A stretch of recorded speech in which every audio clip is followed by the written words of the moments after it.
வணக்கம் நண்பர்களே. திரைக்கு வராத திரைப்பட வரிசையை பத்தி தான் நம்ம வீடியோ பார்த்துட்டு வந்துட்டு இருக்கோம். அந்த வரிசையில இன்னைக்கு நம்ம பார்க்க போற படம் கார்த்திக் இசா கோபிகர் நடித்து வெளிவர இருந்த ஒரு அற்புதமான ஒரு திரைப்படம். தேவாவினுடைய இசையில 1999 வெளிவர இருந்த காதல் சொல்ல வந்தேன் அப்படிங்கிற திரைப்படத்தின் பாடல்களை பத்தி தான் இந்த வீடியோவில் நம்ம பார்க்க போறோம்.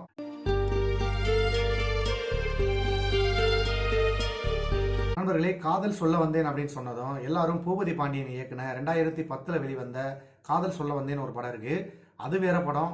1999 வர இருந்த இந்த படம் வேற படம். கிட்டத்தட்ட ஒரு 10 வருஷம் இடைவேளை அப்படிங்கிறதுனால இந்த படத்தினுடைய டைட்டில அந்த படத்துக்கு பயன்படுத்திக்கிட்டாங்கன்னு நினைக்கிறேன். இந்த திரைப்படத்துக்காக பா விஜய் அவர்கள் எழுதின 5 முத்தான பாடல்கள் இருக்கு. அது என்னென்ன அப்படிங்கறத வரிசையா நம்ம பார்க்கலாம். நாம பார்க்க போற முதல் பாடல் பா விஜயின் வரிகள்ல கரிகரன் பாடின இந்த ஒரு அழகான காதல் பாடல்.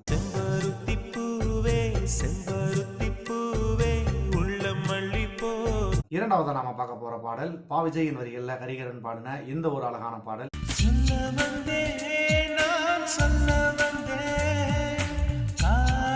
மூன்றாவதா பா விஜயின் வரிகள்ல எஸ்பி பாலசுப்ரமணியம் மற்றும் எஸ்பிபி சரண் பாடின இந்த ஒரு அழகான பாடல்.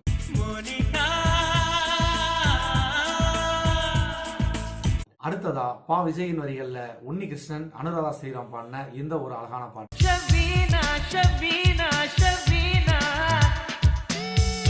அடுத்ததா பா விஜயின் வரிகள்ல தேவா, சபேஷ், அனுராதா ஸ்ரீராம் பாடின இந்த ஒரு அழகான பாடல். கண்ணப்பன் படிக்க வந்தான், நாம் பட்டணம் பார்க்க வந்தான். நண்பர்களே, திரைக்கு வராமல் போன பாடல்கள் மட்டும் ஹிட்டான திரைப்படங்கள் அப்படின்னு பார்த்தோம்னா அதுல இது ஒண்ணு. இந்த திரைப்படம் பெருசா எதிர்பார்க்கப்பட்டுச்சு. ஏன்னா இந்த படத்துல கார்த்திக் நடிச்சிருந்தாரு, சுந்தர்சி இயக்குவதாக சொல்லியிருந்தாங்க.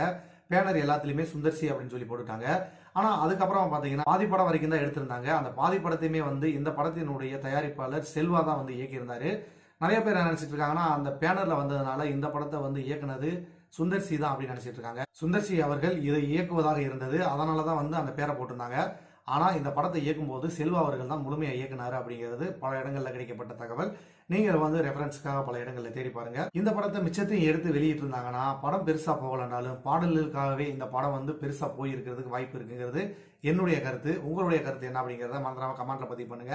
சரி நண்பர்களே, திரைக்கு வராத ஹிட் பாடல்கள் மட்டும் கொடுத்த திரைப்படங்களை பத்தின தொகுப்பு தான் நம்ம வரிசையா பார்த்துட்டு வந்துட்டு இருக்கோம். அடுத்தடுத்து இன்னும் பல திரைப்படங்களை பத்தி நம்ம பார்க்க போறோம். அந்த தகவல் எல்லாம் உடனுக்குடன் நீங்க தெரிஞ்சுக்க நம்ம சேனலை சப்ஸ்கிரைப் பண்ணி வச்சுக்கோங்க. பக்கத்துல இருக்க பெல் பட்டனை கிளிக் பண்ணி வச்சுக்கோங்க. அப்பதான் இந்த மாதிரி அரிதான பல தகவல்களை நீங்க தெரிஞ்சுக்கிறதுக்கு ஒரு வாய்ப்பா இருக்கும். இசையோடு இணைந்திருப்போம்.